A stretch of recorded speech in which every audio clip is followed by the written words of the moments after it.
ఇంతకీ త్వరలో మేము ఏం చూడబోతున్నాం? చిన్న శాంపుల్ చూపిస్తా చూడు. యుద్ధానికి సిద్ధంగండి. సమర శంఖం నేను ఊదుతా. ఎవడు ఎవడు ఎవడెదురైనా గడకు మనకు ఎముడెదురైనా ఎగబడి తరిమి తరిమి తెగ తరిమి తరిమి నరకమున వరకు తోస్తా.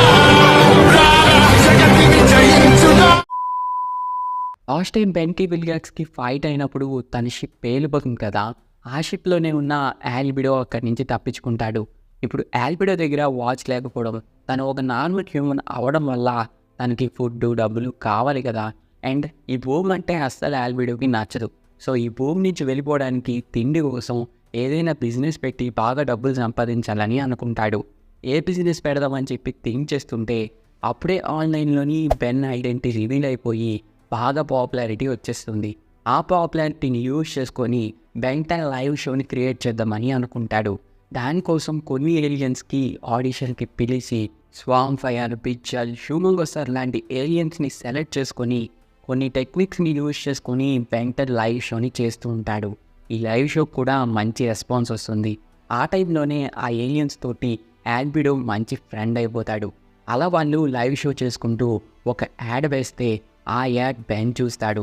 బెన్కి తన పర్మిషన్ లేకుండా ఇలా చేస్తున్నందుకు కాలిపోతుంది. ఎవడ్రా అది అని చెప్పి అక్కడికి వెళ్ళి చూస్తే అక్కడ ఆల్బిడో ఉంటాడు. ఆల్బిడో ఎస్కేప్ అయిపోయి ఆ 3 ఏలియన్స్ని కూడా ఆల్బిడో బెన్ పైకి అటాక్ పంపిస్తాడు. కానీ బెన్ ముట్టిగా చేసి ఏం జరిగింది అని అడిగితే జరిగిందంతా చెప్తారు. సరే నెక్స్ట్ టైం నుంచి ఇలా చేయకు అని చెప్పి బెన్ వార్నింగ్ ఇచ్చిపోతుంటే మళ్ళీ ఆ హ్యూమంగోసార్ ఏలియన్ వచ్చి ఆల్బిడో ఒక బాంబు పెట్టాడు, అది ప్రపంచంలో ఉన్న వాళ్ళందరినీ కూడా బెన్స్గా మార్చేస్తుంది అంటే బెన్ వెళ్ళి అడ్డుకుంటాడు. ఆ బ్లాస్ట్ అయితే జరిగిపోతుంది కానీ ఎవరికి ఏం కాదు. ఆల్బిడో మాత్రం గ్యాల్విన్లా మారిపోతాడు. అప్పుడే తెలుస్తుంది ఆ హ్యూమంగోసార్ ఏలియన్ ఆల్బిడో కానీ ఏలియన్గా మారితే మమ్మల్ని వదిలేస్తాడని చెప్పి రాంగ్ ఇన్ఫర్మేషన్ ఇచ్చిందని. ఆల్బిడో ఇప్పుడు వాచ్ లేకుండానే తనకి కావాల్సిన ఏలియన్గా మారగలడు. కానీ ఎక్స్పెరిమెంట్ని బెన్ అడ్డుకోవడం వల్ల తను ఏ ఏలియన్గా మారినా 5 minutes తర్వాత మళ్ళీ తను నార్మల్ హ్యూమన్ లానే మారిపోవాల్సి వస్తుంది. ఇది తెలిసిన ఆల్బిడోకి పిచ్చ కోపం వచ్చి ర్యాట్గా మారి బెన్ పైకి అటాక్ చేస్తాడు. బెన్ ఇంకా ఆటోమేటిక్ ఎక్కువగా మారి ర్యాట్ని ఓడించి ఆ ఏలియన్ ఫ్రెండ్స్కి ఆల్బిడోని అప్పచెప్తాడు. బెన్ ఆటోమేటిక్ ఎక్కువగా మారినప్పుడు కొంచెం కంట్రోల్ తప్పుతాడు. నిజానికి యాస్మిల్ కాంప్లెట్రిక్స్ని క్రియేట్ చేస్తున్నప్పుడు దాంట్లో ఉన్న డిఎన్ఏస్కి కాన్షియస్నెస్ రాకుండా, అవి బతకకుండా, అవి ఆలోచించకుండా కొన్ని సెట్టింగ్స్ చేసి ఉంటాడు. సేమ్ సెట్టింగ్స్ ఆల్టోమాట్రిక్స్కి చేయకముందే ఆల్బిడో దాన్ని దొంగలించి దాన్ని కంప్లీట్ చేసి యూజ్ చేస్తూ ఉంటాడు. ఆల్బిడో ద్వారా బెన్కి వస్తుంది ఆల్టోమాట్రిక్స్. ఇంకా బెన్ కూడా ఆటోమేటిక్ ఏలియన్స్ని యూజ్ చేయడం స్టార్ట్ చేస్తూ ఉంటాడు. బెన్ వాటిని రెగ్యులర్గా యూజ్ చేయడం వల్ల ఆటోమేటిక్ ఏలియన్స్కి కాన్షియస్నెస్ వస్తుంది. Automatic Humungousaur, automatic echo, automatic big chill, automatic cannon bolt, automatic swamp fire, automatic spider monkey, ఈ 6 ఏలియన్స్కి కూడా కాన్షియస్నెస్ వచ్చి మేము కూడా జీవులమే, మాకు కూడా ఫ్రీడమ్ కావాలి, మేము కూడా ఆలోచించగలం, ఇలా జైలులాగా మమ్మల్ని ఆమ్లెట్రిక్స్లో బంధించడం కరెక్ట్ కాదు అని చెప్పి బెన్ పైన చాలా కోపంగా ఉంటారు. బెన్నే వీళ్ళని ఇక్కడ బంధించాడు అని చెప్పి వాళ్ళు ఫీల్ అవుతూ ఉంటారు. బెన్ వాళ్ళని ఎప్పుడు యూజ్ చేసుకున్నా బెన్ని కంట్రోల్ చేయడానికి ట్రై చేస్తూ ఉంటారు. ఇలా ఈ 6 ఏలియన్స్కి కూడా ఆటోమేటిక్ హ్యూమంగోసార్ నాయకుడిగా ఉండి వాళ్ళ ఫ్రీడమ్ కోసం ఫైట్ చేయడానికి రెడీ అవుతారు.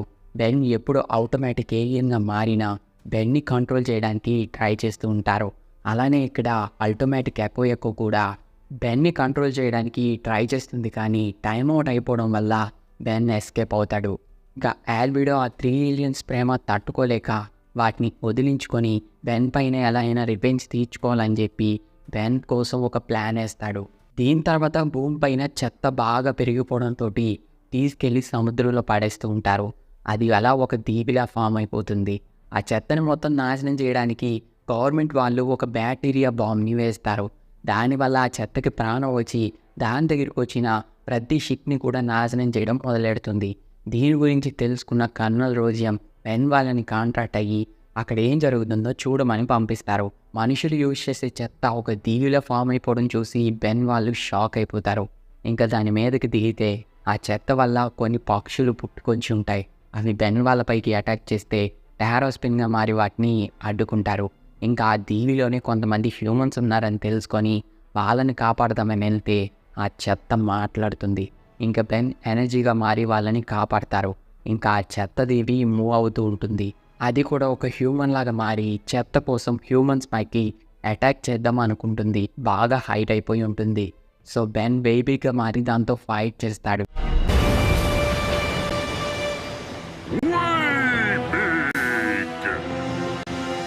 ఎంత ఫైట్ చేసినా కూడా దాన్ని బీట్ చేయలేకపోతాడు. అది చెత్తని కలెక్ట్ చేస్తూ బేబీ కంటే చాలా పెద్దగా మారిపోతుంది. బెన్ దాన్ని ఏం చేయలేకపోతాడు. అప్పుడే ఒక ఐడియా వస్తుంది. తను స్పీడ్గా పరిగెడుతూ ఆ చెత్తని వాటర్తో కలిపేసి దాన్ని సన్ మీదకి పంపించేస్తాడు. అలా అది నాశనం అయిపోతుంది అనుకుంటారు, కానీ హ్యూమన్స్ తీసుకెళ్ళి మళ్ళీ చెత్తని సముద్రంలోనే పాడడం వల్ల అది మళ్ళీ గ్రో అవుతూ ఉంటుంది. దీని తర్వాత జూలీ వేరే ఊరు వెళ్ళాల్సి వస్తుంది. బెన్ కూడా తన్ని డ్రాప్ చేయడానికి వస్తాడు, కానీ సర్పెంట్ సిటీ పైన అటాక్ చేస్తున్నాడని చెప్పి జూలీని వదిలేసి వెళ్ళిపోతాడు. కూక్గా మారి అటాక్ చేయడానికి వెళ్తే సర్పెంటే బెన్ని ట్రాప్ చేస్తాడు.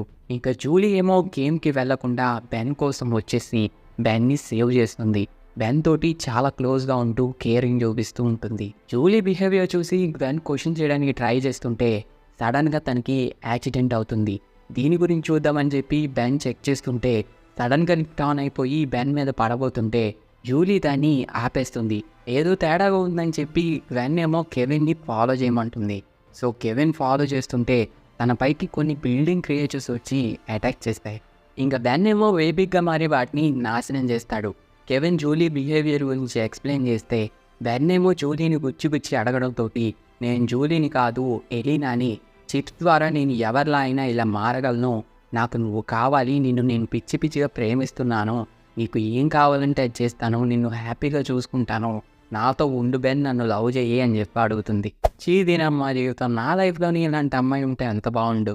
మీరు కూడా అలానే ఫీల్ అవుతున్నారా? కామెంట్ చేసుకోండి, బాధలు పంచుకుందాం. ఇంకా బెన్ ఏమో నాకు జూలీ ఉందని చెప్తాడు. ఇంకా ఎలీనా కాలి బెన్ పైకి అటాక్ చేస్తాడు. అప్పుడే ఒరిజినల్ జూలీ వచ్చేసి ఎలీనాని కన్విన్స్ చేస్తే మీ పైన తప్పకుండా మళ్ళీ రివెంజ్ తీర్చుకుంటా అని చెప్పి అక్కడి నుంచి వెళ్ళిపోతుంది. ఇంకా గ్వెన్ ఏమో లక్కీ గర్ల్ కాస్ట్యూమ్ వేసుకొని హెక్స్ లైబ్రరీలో ఉన్న బుక్స్ని దొంగతనం చేయడానికి ట్రై చేస్తుంటే హెక్స్ పట్టేసుకుంటాడు. గ్వెన్ ఏమో నేను చామ్ పాపని లెజెండ్ డొమైన్ నుంచి కాపాడడానికి ఇలా చేస్తున్నా అంటే నీకు కావాల్సిన బుక్ ఇదే అని చెప్పి తనకి ఇచ్చేసి నన్ను ఒంటరిగా వదిలే అని చెప్పి వెళ్ళిపోతాడు. బెన్ వాళ్ళు ఒప్పించి వాళ్ళని కూడా లెజెండ్ డొమైన్కి తీసుకెళ్తుంది. లెజెండ్ డొమైన్లో ఉన్న ఒక రాక్ మాన్స్టర్ ద్వారా లెజెండ్ సిచ్యువేషన్ గురించి తెలుసుకొని అద్వైత దగ్గరికి వెళ్ళి అద్వైతాన్ని రిలీజ్ చేసి చామ్ క్యాస్టర్ గురించి అడిగితే చామ్ క్యాస్టర్ ఇప్పుడు లెజెండ్ డొమైన్ మొత్తాన్ని రూల్ చేస్తుంది, తన్ని కాపాడటానికి మీరు వచ్చారా అని చెప్పి కామెడీగా మాట్లాడి చామ్ క్యాస్టర్ తన పైకి అటాక్కి వెళ్తే చామ్ క్యాస్టర్ తన సోల్ తీసేస్తుంది. ఇప్పుడు చామ్ పాప వాళ్ళ ఫాదర్ని తిరిగి బతికించుకోవడం కోసం ఒక మిషన్ని క్రియేట్ చేస్తూ ఉంటుంది. దీని గురించి తెలిసిన బెన్ దాన్ని ఆపడానికి ట్రై చేస్తాడు, కానీ ఆపలేకపోతాడు.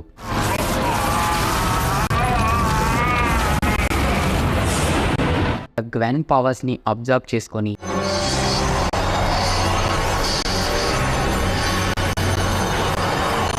ఆ పవర్స్ అన్నిటిని కలిపి డ్రాగన్ని సమాన్ చేస్తుంది. అవును, మీరు విన్నది నిజమే, డ్రాగన్ని సమాన్ చేస్తుంది.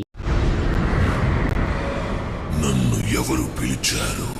డ్రాగన్ ఒక గాడ్ లెవెల్ బీయింగ్, లైక్ దేవుడిలాగా తన్ని ఎవరైనా పిలిస్తే అక్కడికి వచ్చి వాళ్ళ దగ్గర నుంచి ఏదో ఒకటి తీసుకొని వాళ్ళకి కావాల్సింది ఇస్తూ ఉంటాడు. అలానే ఇప్పుడు చామ్ పాప కూడా పిలిచుంటుంది. చామ్ పాప ఇక్కడున్న వాళ్ళ ప్రాణాలన్నీ కూడా ఇచ్చేస్తాను, దానికి బదులుగా వాళ్ళ ఫాదర్ ప్రాణం అడుగుతుంది. డ్రాగన్ సరే అంటే చామ్ పాప అక్కడున్న వాళ్ళ సోల్స్ అన్నీ కూడా తీసేస్తుంది. అందులోని బెన్, కెవెన్ కూడా ఉంటారు. ఆ సోల్స్ అన్నీ తీసుకున్న డ్రాగన్ వాళ్ళ ఫాదర్ని తిరిగి బతికిస్తాడు. వాళ్ళ ఫాదర్ ఏమో ఇంతమందిని చంపుకుని నేను వచ్చానా, నాకొద్దు అని చెప్పడంతో డ్రాగన్ మళ్ళీ ఆ సోల్స్ అన్నిటిని కూడా తిరిగి ఇచ్చేస్తాడు. బెన్ వాళ్ళు కూడా మళ్ళీ బతికిస్తారు. తనకి హెల్ప్ చేయడం పక్కనట్టు ఫస్ట్ మనం బతికుండాలని చెప్పి బెన్ వాళ్ళు భూమి మీదకి వచ్చేస్తారు.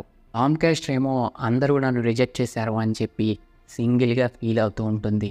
అప్పుడే బ్లమ్మర్స్ దగ్గర నుంచి తప్పించుకున్న మైకిల్ గాడు నేను పవర్ఫుల్గా మారాలంటే గ్వెన్ మ్యాజిక్ కావాలి అని చెప్పి గ్వెన్ హెక్స్ దగ్గర నుంచి తెచ్చిన బుక్లో ఉన్న ఒక పేజ్ని పట్టుకెళ్ళిపోతాడు. ఆ పేజ్ వల్ల వాడు లెజెండ్ డొమైన్కి వెళ్తాడు.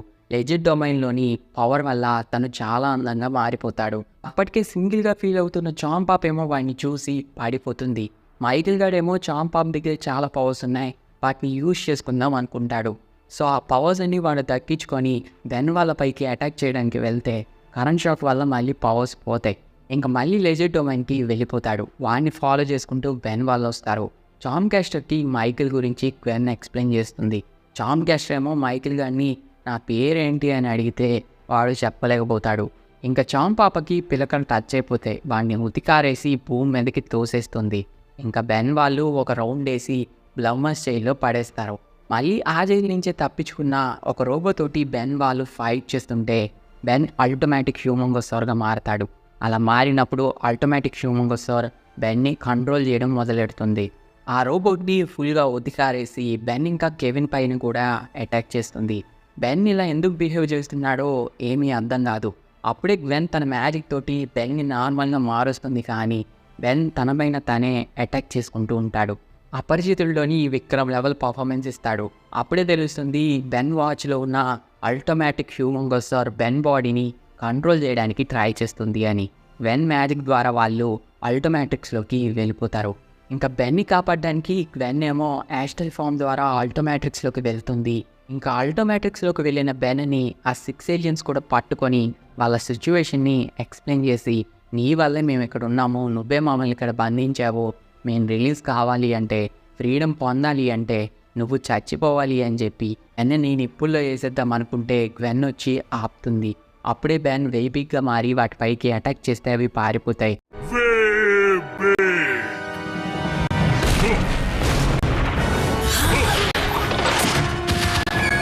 నేనేమో గ్యాల్విన్ ప్లానెట్కి వెళ్ళి ఒక అప్గ్రేడ్ ఏలియన్తో ఫైట్ చేస్తూ బెన్ గురించి సీరియల్ లెవెల్లో పొగుడుతాడు. ఇది చూసి ఇంప్రెస్ అయిన యాస్మత్ ఏమో హెల్ప్ చేస్తా అంటాడు. తను నిజంగా గొప్ప హీరో, అది మాత్రమే కాదు, తను నా బెస్ట్ ఫ్రెండ్. ఈలోపు ఆ 6 ఏలియన్స్ బెన్ని ఎలా అయినా చంపేయాలి అని చెప్పి బెన్ పైకి మళ్ళీ అటాక్ చేస్తూ ఉంటాయి. ఇంకా గ్వెన్కి కోపం వచ్చి వాటిని నాశనం చేసేస్తా అంటే బెన్ వాటిని ఆపి, అది వాళ్ళ తప్పు కాదు, నా తప్పు, ఇక్కడ నేను చచ్చిపోతేనే అంత నార్మల్ అవుతుంది అని చెప్పి ఆ ఏలియన్స్కి సారీ చెప్పి, నేను ఇప్పుడు చెప్పినా మీరు నమ్మరు. నేను ఎప్పుడూ మిమ్మల్ని టార్చర్ చేయాలనుకోలేదు. మిమ్మల్ని బాధ పెట్టుంటే దయచేసి నన్ను క్షమించండి. ఆ ఏలియన్స్కి ఫ్రీడమ్ కావాలి అని చెప్పి బెన్ లైఫ్ సాక్రిఫైస్ చేస్తాడు.